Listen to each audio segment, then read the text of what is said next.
পরের অধ্যায় অণুজীবের জগৎ।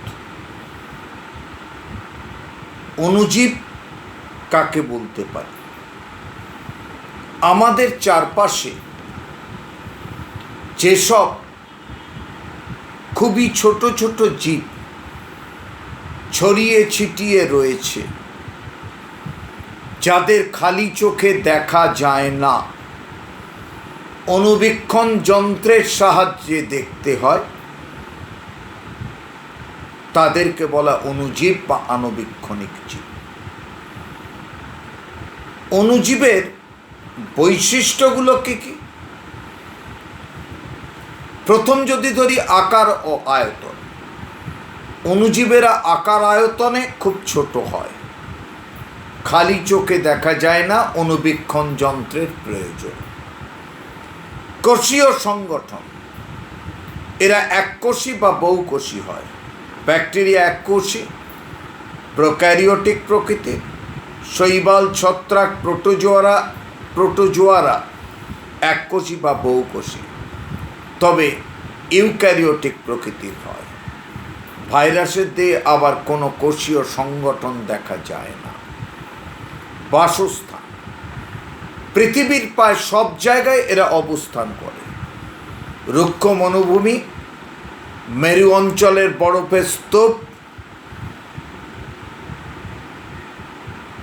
উষ্ণ প্রস্রবণ, মানুষের খাদ্যনালী ইত্যাদি স্থানে বর্তমান। বসবাসের অনুকূল পরিবেশ, অণুজীবেরা অক্সিজেনযুক্ত পরিবেশে বা কম অক্সিজেনযুক্ত পরিবেশে স্বচ্ছন্দে বেঁচে থাকতে পারে। এরা পছন্দ করে ভিজে স্যাঁতস্যাঁতে জায়গা। অন্ধকার জায়গায় এরা তাড়াতাড়ি বৃদ্ধি লাভ করে, আবার সূর্যালোকের সংস্পর্শে এলে মারা যায়। বেশিরভাগ অণুজীব 25 থেকে 38 ডিগ্রি সেন্টিগ্রেড তাপমাত্রার মধ্যে তাড়াতাড়ি বাড়ে ও বেঁচে থাকে। এরা মৃতজীবী রূপে পচা গলা মৃত বস্তুর ওপর আর পরজীবীর ওপরে বিভিন্ন পোষক উদ্ভিদ ও প্রাণীদেহে বসবাস করে।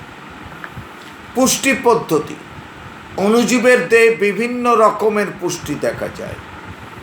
শৈবাল গোষ্ঠীর দেহে ক্লোরোফিল থাকায় স্বভোজী পুষ্টি, ছত্রাক গোষ্ঠী পরভোজী পুষ্টি সম্পন্ন করে। কিছু কিছু ব্যাকটেরিয়া ও আদ্য প্রাণী নিজেদের খাদ্য নিজেরা তৈরি করতে পারে, এগুলোকে স্বভোজী পুষ্টি বলা হয়। তবে অধিকাংশই মৃতজীবী, পরজীবী বা মৃতজীবী প্রকৃতির হয়। এদের জনন বা বংশবিস্তার পদ্ধতি সরল। বিভিন্ন রেণু উৎপাদনের মাধ্যমে অণুজীবেরা খুব দ্রুত বংশবিস্তার করতে পারে। পর্যবেক্ষণ ও রঞ্জিতকরণ, বেশিরভাগ অণুজীবদের অণুবীক্ষণ যন্ত্রের মধ্য দিয়ে দেখতে হয়। এই দেখার আগে তাদেরকে বিভিন্ন রঞ্জকের সাহায্যে রাঙিয়ে নিতে হয়। এই রঙগুলোকে বলা স্টেইন পদ্ধতিকে বলা স্টেইনিং। এখন আমরা দেখি যে সমস্ত এই অণুজীবগুলোকে কিভাবে প্রকারভেদ করব। অণুজীব মূলত 4 প্রকারের হয়: ব্যাকটেরিয়া, আদ্য প্রাণী, ছত্রাক, শৈবাল। ব্যাকটেরিয়া, আদ্য প্রাণী, ছত্রাক ও শৈবাল 4টে ভাগে ভাগ করা হয়ে থাকে। প্রধানত 4 ধরনের: ব্যাকটেরিয়া, আদ্য প্রাণী, ছত্রাক ও শৈবাল। ভাইরাসরাও আণুবীক্ষণিক, আর এরাও নানা রকম ভূমিকা পালন করে, অপকারী বা উপকারী কার্যের পালন সম্পন্ন করে। এখন প্রথমে আমি আসছি ব্যাকটেরিয়া। ব্যাকটেরিয়ার বৈশিষ্ট্যগুলো কী কী? এই ব্যাকটেরিয়াদের আবার আমরা কি দেখি, মোনেরা রাজ্যের অন্তর্ভুক্ত করা হয়ে থাকে।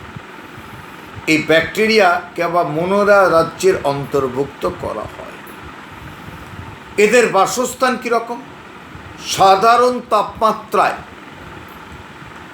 এরা বেঁচে থাকে, অতিরিক্ত গরম পরিবেশে এরা বেঁচে থাকতে পারে, যেমন থার্মোফিলিক ব্যাকটেরিয়া। থার্মোফিলিক ব্যাকটেরিয়া আমরা দেখি 100 ডিগ্রি সেন্টিগ্রেড তাপমাত্রা কাছাকাছি বংশ বিস্তার করে। নানান উষ্ণ প্রস্রবণের জলে, গভীর সমুদ্রের জল বেরোনোর উৎসে কাছাকাছি থার্মোফিলিক ব্যাকটেরিয়া পাওয়া যায়।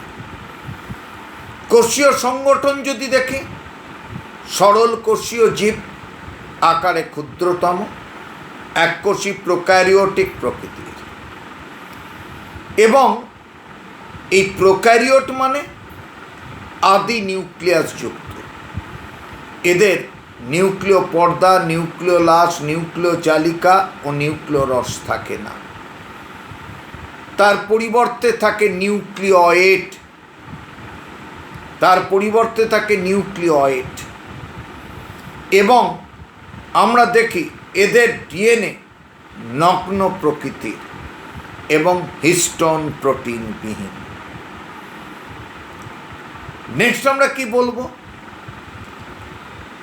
ব্যাকটেরিয়ায় দেহে পর্দাবৃত কোষীয় অঙ্গাণু অনুপস্থিত, অর্থাৎ mitochondria, centrosome, Golgi body, ribosome প্রভৃতি পর্দাবেষ্টিত কোষীয় অঙ্গাণু থাকে না। এবং দেখা যাচ্ছে কি, এদের দেহের কোষপ্রাচীর পেপটাইড ও গ্লাইকেন দ্বারা গঠিত হয় এবং কোষ বিভাজনের সময় এদের বেম বা স্পেন্ডল গঠিত হয় না। এদের আকৃতি বিভিন্ন ধরনের, যেমন গোলাকার যেগুলো তাদের বলা কক্কাস, যেগুলি কমা আকৃতির তাদের বলা ভেব্রিও, দণ্ডাকৃতি যেগুলো সেগুলোকে বলা ব্যাসিলাস, যেগুলো স্ক্রুয়ের মতন তাদের বলা স্পাইরিলাম ইত্যাদি। এখন এই যে ব্যাকটেরিয়া, এরা মৃতজীবী বা পরজীবী প্রকৃতির হয়ে থাকে, শোষণ পদ্ধতিতে পুষ্টি কার্য সম্পন্ন করে। কিছু কিছু ব্যাকটেরিয়া সালোক সংশ্লেষ বা রাসায়নিক সংশ্লেষের মাধ্যমে পুষ্টি কার্য সম্পন্ন করে। সালোক সংশ্লেষ করতে পারে কোন ব্যাকটেরিয়া? ক্লোরোবিয়াম, ক্রোমাটিয়াম, রোডোসিউডোমোনাস, রোডোস্পাইরিলাম। রাসায়নিক সংশ্লেষ করতে পারে নাইট্রোব্যাক্টর, নাইট্রোসোমোনাস ইত্যাদি। এবং বাস্তুতন্ত্রে এরা বিয়োজক রূপে বর্তমান থাকতে মূলত সক্ষম হয়। এবং আমরা দেখি এদের পুষ্টি পদ্ধতিটা যদি দেখি, সালোক সংশ্লেষকারী রঞ্জক থাকায় এরা স্বভোজী। কিছু কিছু ব্যাকটেরিয়া মৃতজীবী, কিছু কিছু পরজীবী, কিছু কিছু মিথজীবী প্রকৃতির হয়। এদের শ্বসন অঙ্গ রূপে বর্তমান থাকে মেসোজোম। সেটা কি না, ব্যাকটেরিয়ার অন্তঃপর্দাটি ভেতরের দিকে ভাঁজযুক্ত হয়ে থলির মতো অংশ গঠন করে, এগুলোকে বলা মেসোজোম। এই মেসোজোমের মধ্যে শ্বসন উৎসেচক বর্তমান, যা শ্বসনে সাহায্য করতে সক্ষম হয়ে থাকে। উদাহরণ মাইকোপ্লাজমা, স্পাইরুলিনা ইত্যাদি। নেক্সট হচ্ছে আদ্যপ্রাণী বা প্রোটোজোয়ার বৈশিষ্ট্য। আদ্যপ্রাণী বা প্রোটোজোয়ার কোষীয় সংগঠন কি? আদ্যপ্রাণী প্রোটোজোয়াদের দেহ একটি মাত্র কোষ নিয়ে গঠিত হয়। এটি সরল গঠনযুক্ত ক্ষুদ্রাকার প্রাণী। একটা কোষেই সমস্ত জৈবনিক কার্য সম্পন্ন করে থাকে। কোষের প্রকৃতি কি? কোষে সংগঠিত নিউক্লিয়াস থাকায় এরা ইউক্যারিওটিক প্রকৃতির হয়। দেহাকৃতি, এদের দেহ অনিয়তাকার, অর্থাৎ গোলাকার, ডিম্বাকার, লম্বাটে বিভিন্ন রকমের হয়। নিউক্লিয়াস সংগঠন, এদের প্রকৃত নিউক্লিয়াস থাকে এবং এটি পর্দাবেষ্টিত ও হিস্টোন প্রোটিনযুক্ত। কোনো কোনো আদ্যপ্রাণীর কোষে 2টি নিউক্লিয়াস থাকে যেমন প্যারামেসিয়াম, কারোর কোষে অসংখ্য নিউক্লিয়াস থাকে যেমন ওপালিনা। কোষীয় অঙ্গাণুগুলো যদি ধরি, কোষে পর্দাবেষ্টিত কোষীয় অঙ্গাণু বর্তমান। মাইটোকন্ড্রিয়া, গলগি বডি, এন্ডোপ্লাজমীয় জালিকা প্রভৃতি কোষীয় অঙ্গাণু বর্তমান থাকে। এদের যে রাইবোজোম থাকে সেটা হচ্ছে 80S প্রকৃতির হয়। এরা স্বাধীনজীবী বা অনেকে কলোনি তৈরি করে বসবাস করে, যেমন ভলভক্স। সাধারণত জলজ বা আর্দ্র পরিবেশে বা মাটিতে বা পোষকদের পরজীবী রূপে বসবাস করতে সক্ষম হয়। পুষ্টি পদ্ধতি: কিছু আর্দ্র প্রাণী স্বভোজী যেমন ইউগ্লিনা, ক্রাইসেমিয়া বেশিরভাগই পরভোজী পুষ্টি কার্য সম্পন্ন করে এবং পোষকের সঙ্গে পরজীবিতা মৃতজীবিতার সম্পর্ক স্থাপন করতে সক্ষম হয়। স্বাধীনজীবী প্রোটোজোয়াদের বিভিন্ন গমনাঙ্গ বর্তমান, যেমন অ্যামিবার ক্ষণপথ, প্যারামেসিয়ামের সেলিয়া, ইউগ্লিনার ফ্লাজেলা বর্তমান থাকে। আবার পরজীবী আর্দ্র প্রাণীদের কোনো গমনাঙ্গ থাকে না। এরা পরজীবী রূপে কিছু প্রাণী স্বাধীনজীবী রূপে বসবাস করে। নেক্সট হচ্ছে ছত্রাক। ছত্রাকের কোষীয় সংগঠন যদি দেখি, এদের দেহ এককোষী বা বহুকোষী দু রকমের হয়। এককোষীর উদাহরণ বহুকোষী তোমার পেনিসিলিয়াম। কোষে সংগঠিত নিউক্লিয়াস থাকায় এরা ইউক্যারিওটিক প্রকৃতির হয়। নিউক্লিয়াস ছত্রাকের দেহে এক বা একাধিক বর্তমান। এদের অঙ্গজ দেহ যদি দেখি, অনুন্নত উদ্ভিদ দেহটি মূল কাণ্ড পাতায় বিভেদিত নয়, তাই এদের সমাঙ্গদেহী বলা হয়। সব জায়গাতেই এরা থাকতে পারে, জল, স্থল, আলোকবিহীন পরিবেশ, বিভিন্ন পোষক দেহ, পরজীবী বা মিথজীবী রূপে। আবার বেশিরভাগ ছত্রাক পচা গলা মৃত জৈব বস্তুর ওপর বসবাস করে। অনুসূত্রবাহী পাখি। এককোষী ছত্রাকের দেহ অনুসূত্রবিহীন হলেও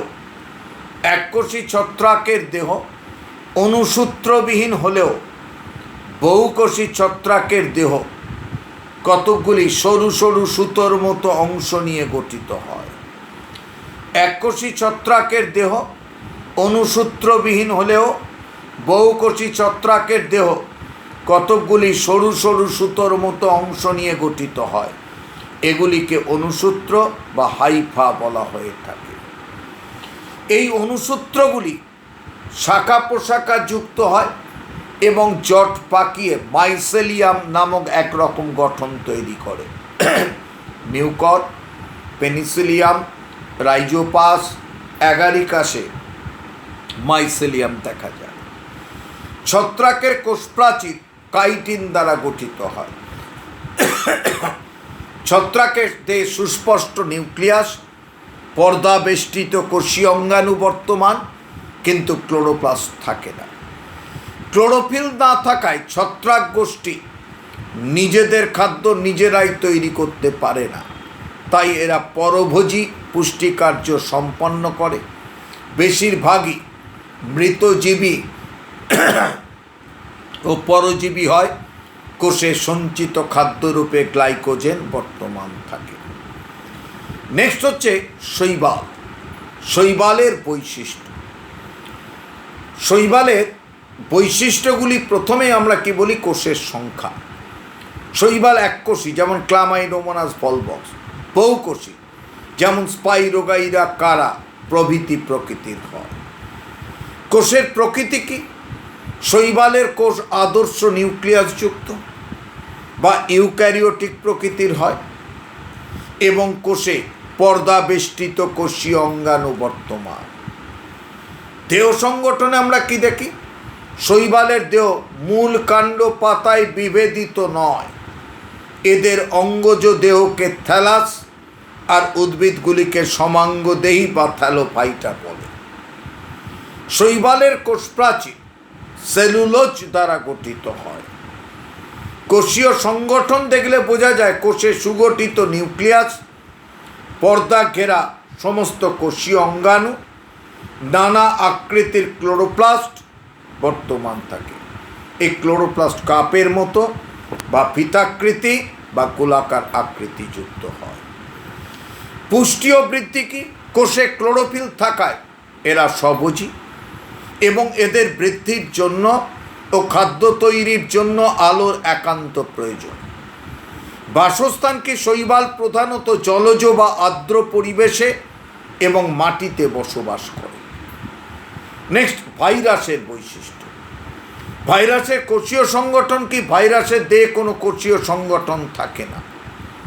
আকার ও আয়তন এরা অতি ক্ষুদ্র এবং কেবলমাত্র ইলেকট্রন অনুবীক্ষণ যন্ত্রে দৃশ্যমান। এদের আয়তন 1 ন্যানোমিটার থেকে 10 ন্যানোমিটার পর্যন্ত হয়। বহিঃকোষীয় দশা। ভাইরাস জীব ও জড়ের মধ্যবর্তী পর্যায়ের বিশেষ বস্তু। বাইরের কোনো উদ্দীপনায় সাড়া দেয় না। জড়বস্তুর মতো এদের সহজে কেলাসিত করা সম্ভব। নেক্সট, অন্তঃকোষীয় দশা। অন্তঃকোষীয় দশায় এরা পোষক দেহে দ্রুত নিজেদের মতো অসংখ্য প্রতিলিপি গঠন করে বংশবৃদ্ধি করতে সক্ষম হয়। অর্থাৎ অন্তঃকোষীয় দশায় এরা জীবের ন্যায় আচরণ করে, বহিঃকোষীয় দশায় জড়ের ন্যায় আচরণ করে। তাই ভাইরাসকে জীব ও জড়ের মধ্যবর্তী পর্যায়ের বিশেষ বস্তু বলা হয়ে থাকে। কোষ আবরণী কি? দেহের বাইরে এদের কোনো কোষ আবরণী থাকে না। পরিবর্তে প্রোটিনের তৈরি খোলক বর্তমান। নিউক্লিয় বস্তু। সাইটোপ্লাজম ও নিউক্লিয়াস থাকে না। নিউক্লিয় বস্তু রূপে নিউক্লিক অ্যাসিড, ডিএনএ অথবা আরএনএ থাকে। বাসস্থান। এরা সকলেই বাধ্যতামূলক পরজীবী।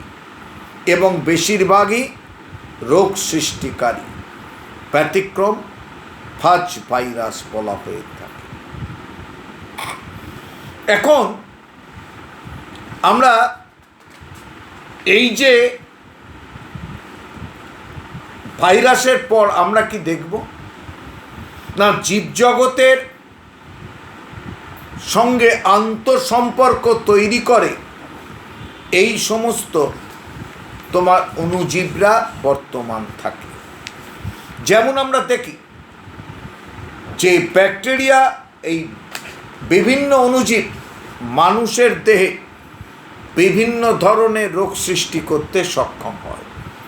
ব্যাকটেরিয়া দ্বারা গঠিত রোগ যক্ষা, কলেরা, ডায়রিয়া, টাইফয়েড ইত্যাদি। আর্দ্র প্রাণী গঠিত রোগ অ্যামিবিয়াসিস, জিয়ার্ডিয়াসিস, ম্যালেরিয়া ইত্যাদি। ছত্রাক গঠিত রোগ অ্যালার্জি, দাঁত, হাজা, চুলকানি, ছত্রাক গঠিত রোগ এদেরকে বলা হয়। এবং মানুষের দেহে তোমার এই যে অণুজীবগুলো বিভিন্নভাবে প্রবেশ করে বিভিন্ন ধরনের রোগ সৃষ্টি করতে মূলত সক্ষম হয়ে থাকে। এরা মানুষের দেহের মধ্যে প্রবেশ করে বিভিন্ন ধরনের রোগ সৃষ্টি করতে মূলত সক্ষম হয়। নেক্সট আমরা কি দেখব, তোমার মৃতজীবিতা সম্পর্ক। প্রথমে পরজীবিতা বলবো, তারপর মৃতজীবিতা বলবো, তারপর মৃতজীবিতা বলবো। এখন পরজীবিতা মানে খাদ্য আশ্রয়ের জন্য অণুজীবদের অপর কোনো আশ্রয়দাতা জীবের ওপর নির্ভরশীল থাকার ঘটনাকে বলা হয় পরজীবিতা। এইসব অণুজীবেরা সাধারণত একা বাঁচতে পারে না। পোষক দেহে বংশবৃদ্ধির জন্য ব্যবহার করে, পোষকের রোগ ও মৃত্যুর কারণ হয়ে দাঁড়ায়। যেমন ম্যালেরিয়া পরজীবী আদ্য প্রাণী। অণুজীব নয় এমন একটি পরজীবী হলো গোলকৃমি। মিথজীবিতা কি? একটি জীবের অন্য কোনো পোষকদের সঙ্গে সহাবস্থানে থাকার মাধ্যমে একে অন্যের অনিষ্ট বা ক্ষতি না করে উভয় একই সঙ্গে পুষ্টি সম্পন্ন করার পদ্ধতি, বা একাধিক অণুজীবের একে অপরের সঙ্গে সহাবস্থান করে পুষ্টি বিনিময় করার পদ্ধতিকে বলা হয় মিথজীবিতা। যেমন রাইবোজোম, মটর গাছ, শৈবাল ও ছত্রাকের সহাবস্থান। মৃতজীবিতা কাকে বলবো?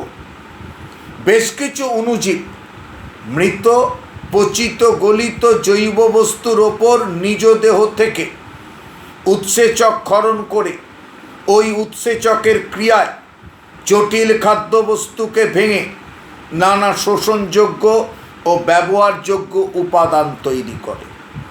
জটিল জৈব বস্তু বিয়োজন ও রূপান্তরের মাধ্যমে সরল অংশে পরিণত হয়।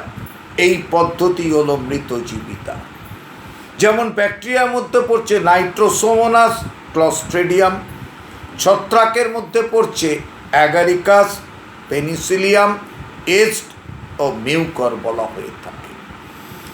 এখন আমরা দেখি যে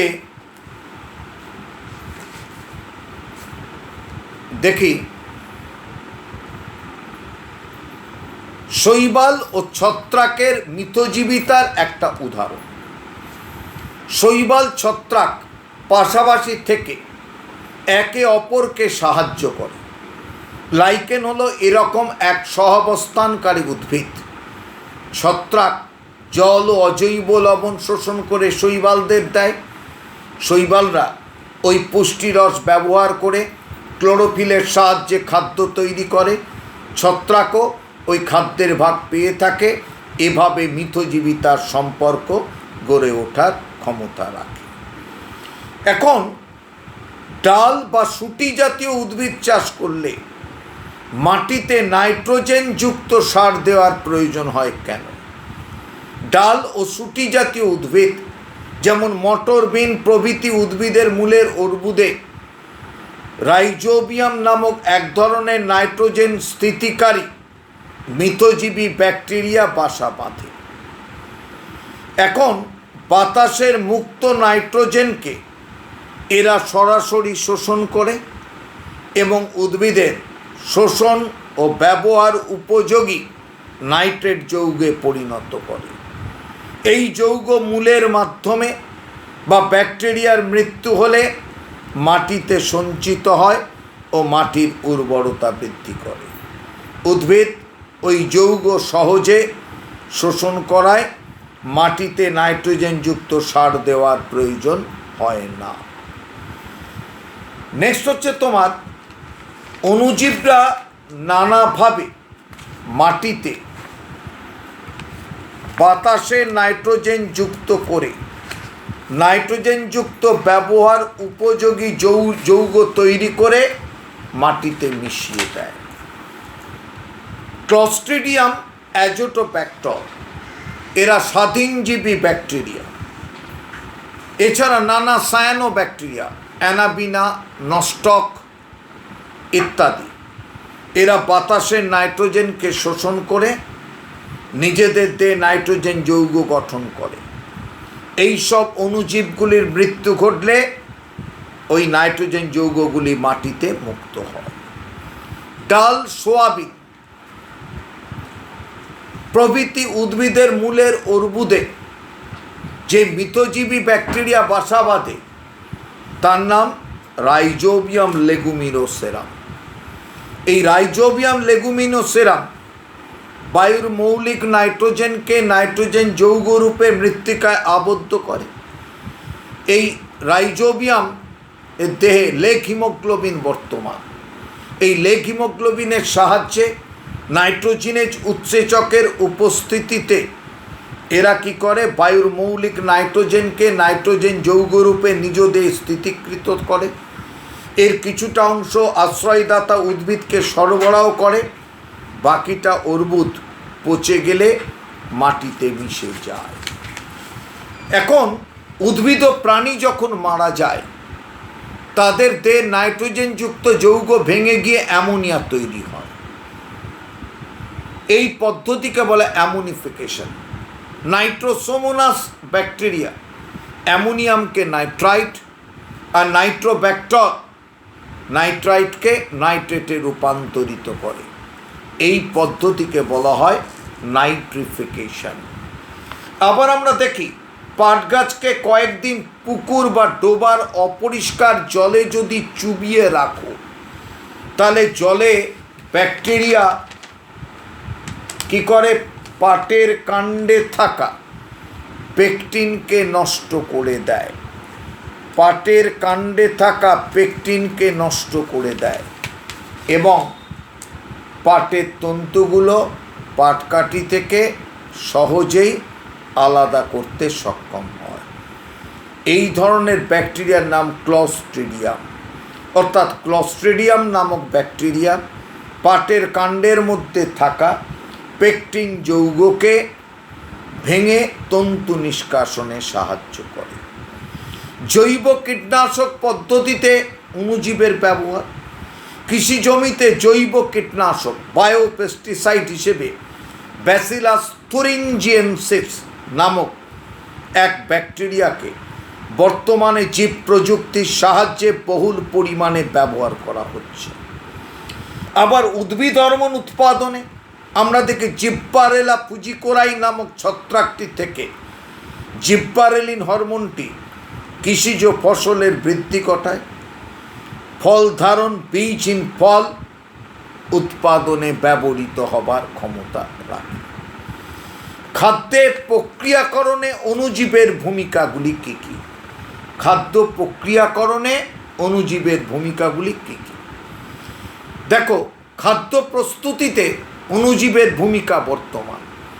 স্পাইরুলিনা নামক একটি সায়ানোব্যাকটেরিয়ার দেহে প্রচুর ভিটামিন এবং প্রোটিন থাকায় এটি থেকে বলবৃদ্ধিকারী সিঙ্গল সেল প্রোটিন তৈরি হয়, যা বিভিন্ন দেশের মানুষ খাদ্য হিসেবে গ্রহণ করে। ল্যাক্টোব্যাসিলাসের বিভিন্ন প্রজাতি থেকে দই, মাখন, ইয়োগার্ট, চিজ প্রস্তুত করা হয়ে থাকে। ল্যাক্টোব্যাসিলাস কেজিআই নামক ব্যাকটেরিয়া থেকে দই প্রস্তুত করা হয়। ল্যাক্টোব্যাসিলাস রকফোর্টি, ল্যাক্টোব্যাসিলাস ক্যামেম্বার্টি ছত্রাক থেকে চিজ প্রস্তুত করা হয়ে থাকে। অ্যাসিটোব্যাক্টর নামে একটি ব্যাকটেরিয়া অ্যালকোহল থেকে তোমার ভিনিগার তৈরিতে সাহায্য করে। লিউকনস্টক প্রজাতির ব্যাকটেরিয়া চাল ও ডালের গুঁড়োর মিশ্রণকে গেঁজিয়ে ইডলি নামক খাদ্য প্রস্তুতিতে সাহায্য করে। অ্যালকোহল প্রস্তুতিটা কি? লিউকনস্টক, ক্লস্ট্রিডিয়াম, সার্সিনা প্রজাতির ব্যাকটেরিয়া ও ইস্টের নানান প্রজাতি অ্যালকোহল তৈরিতে সাহায্য করে। পাউরুটি, কেক, পেস্ট্রি তৈরিতে ইস্ট জাতীয় ছত্রাকের বহুল ব্যবহার বর্তমান। সয়া সস নামক প্রক্রিয়াজাত খাবার তৈরিতে অ্যাসপারজিলাস এবং টোফু নামক চিজ জাতীয় খাদ্য তৈরিতে মিউকর ছত্রাক ব্যবহৃত হয়ে থাকে। আজ এই পর্যন্ত। পরের অংশটি আবার সামনের দিন দেওয়া হবে।